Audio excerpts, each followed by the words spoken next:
السلام عليكم ورحمة الله. ازيكم عاملين ايه؟ ان شاء الله النهاردة هنتكلم عن اسباب موت الزغاليل وازاي نحافظ على الزغاليل بتاعتنا انها ما تموتش. في ناس بعتت لي ان الزغاليل عندها بتموت بعد يوم او يومين من الفأس.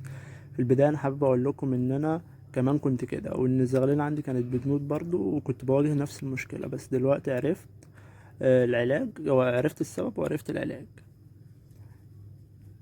وقدرت بفضل الله ان انا احافظ على الانتاج عندي، وفي نفس الوقت مبقاش في زغاليل بتموت عندي بشكل نهائي. ان شاء الله فيديو النهارده هنتكلم على موضوع مهم جدا لكل الناس اللي هي بتربي حمام، وهو السبب موت الزغاليل، سواء كان في عمر الاسبوع او كان بعد حتى عمر الفطام، او حتى بعد الفأس بيومين او بتلاتة. المشكلة دي تقريبا بتقابل ناس كتير قوي، ان الزغاليل بتطلع بعد يومين او 3 ايام.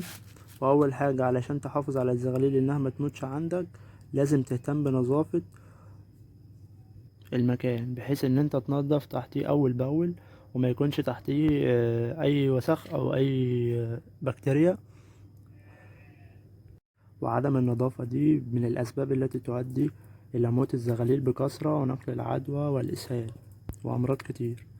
2، نظافة الاكل والعلف والكلفة. يعني الاكل اللي نشتريه يكون كويس، ما يكونش عليه اي حبوب، اي جير او اي والعلف يكون نضيف بشكل كامل.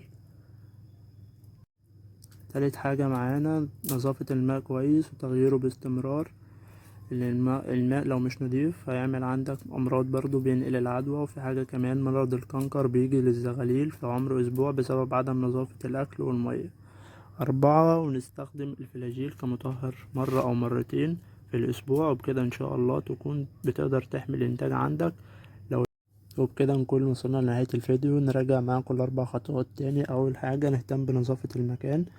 تاني حاجة الأكل والعلف يكونوا نضاف. نهتم بنظافة المية وتغييرها باستمرار. نستخدم الفلاجيل كمطهر مرة أو مرتين في الأسبوع. والفيديو فادك، ما تنساش اللايك والاشتراك في القناة.